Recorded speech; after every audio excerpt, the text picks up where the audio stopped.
بسم اللہ الرحمن الرحیم۔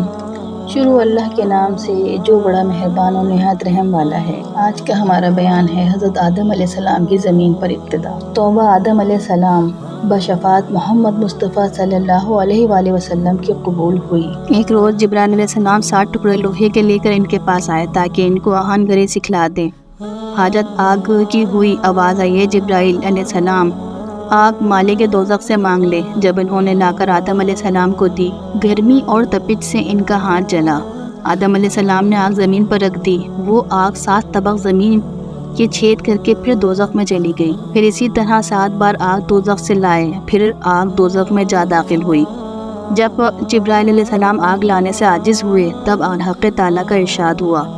آدم علیہ السلام کو انہوں نے پھر پتھر سے رگڑ کر آگ جلانا سکھایا، اور اس کے بعد جبرائیل علیہ السلام نے ان کو آہن گری سکھلائی اور آلات کھیتی کرنے کے لیے درست کیے۔ جبرائیل علیہ السلام نے ایک جوڑا بہشت سے بیل کا لا دیا، اور بعض نے کہا ہے کہ 2 گائے عین البقر سے لا دی اور 1 مشت گندم بہشت سے لا دی، اور کہا تو اپنے ہاتھ سے زراعت کر کے اس سے اپنی غذا حاصل کرو۔ تب حضرت آدم علیہ السلام نے وہ دانہ زمین پر چھڑک دیا اور بیل جوتا۔ جب بیل کج چلنے لگا تب حضرت آدم علیہ السلام نے اس پر ایک لکڑی ماری۔ بیل نے کہا، اے آدم، مجھ کو تو کیوں مارتا ہے؟ اگر تجھے عقل ہوتی تو اس دنیا میں تو نہ پھنستا۔ حضرت آدم علیہ السلام نے اس بات کو سن کر غصے میں آ گئے اور بیل کو چھوڑ دیا اور خود وہاں سے چل دیے۔ پھر حضرت جبرائیل علیہ السلام حضرت آدم علیہ السلام کے پاس آئے اور کہا کہ تم کہاں جا رہے ہو؟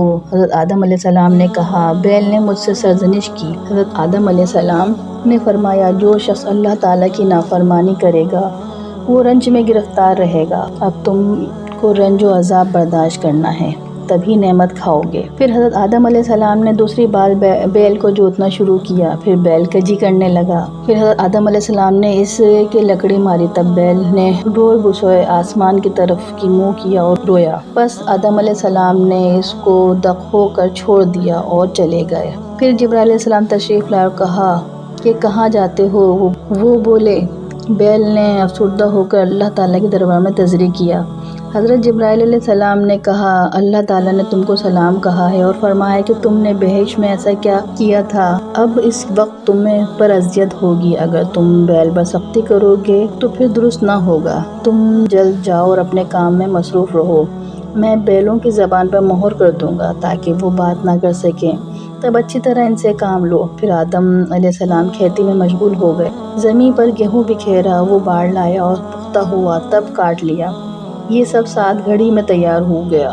زمین نے کہا، اے آدم، مجھے معاف رکھو، میں ضعیف ہوں، ورنہ اس سے بھی جلدی تم کو گیہوں دے دیتی۔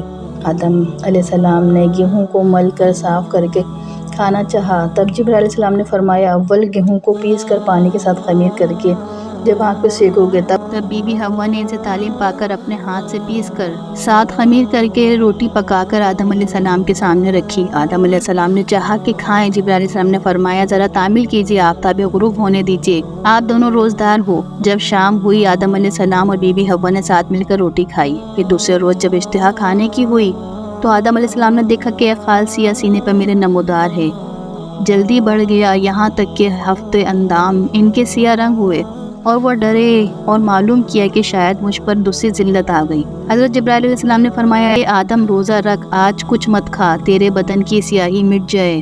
آدم علیہ السلام نے اس دن کھانا نہیں کھایا، روزہ رکھا، اور تو کچھ بدن ان کا سفیدی پر آیا۔ اور پھر دوسرے دن جبرائیل علیہ السلام تشریف لائے اور کہا، تم 2 روزے رکھو تو اللہ تعالیٰ تم کو شفا کامل بخشے۔ ان روزوں کا نام ایام بیض ہے کہ 13ویں، 14ویں اور 14ویں، 15ویں کی تاریخ ہر مہینے کی حضرت آدم علیہ السلام پر اللہ تعالیٰ نے فرض کیا، اور اس زمانے سے لے کر حضرت موسیٰ علیہ السلام کے زمانے تک اس پر عمل تھا۔ بس آدم علیہ السلام نے خطہ ہندوستان میں آ کر مسکن کیا تو بی بی حوا حاملہ ہوئیں اور ایک بیٹا اور ایک بیٹی جنی۔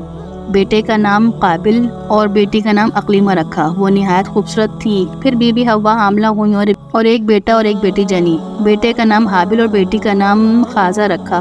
مگر یہ خوبصورت نہ تھی۔ مروی ہے کہ حوا 120 بار جنی تھی اور ہر بار ایک بیٹا اور ایک بیٹی جنتی، اور دوسری روایت میں ہے کہ 180 بار جنی تھی، اور ایک روایت میں ہے کہ صرف 20 بار جنی تھی۔ واللہ عالم۔ یہ کہانی یہیں اختتام پذیر ہوئی۔ اس سے آگے جاننے کے لیے ہم سے جڑے رہیں۔ اللہ آپ سب کا حامی و ناصر۔ فی امان اللہ۔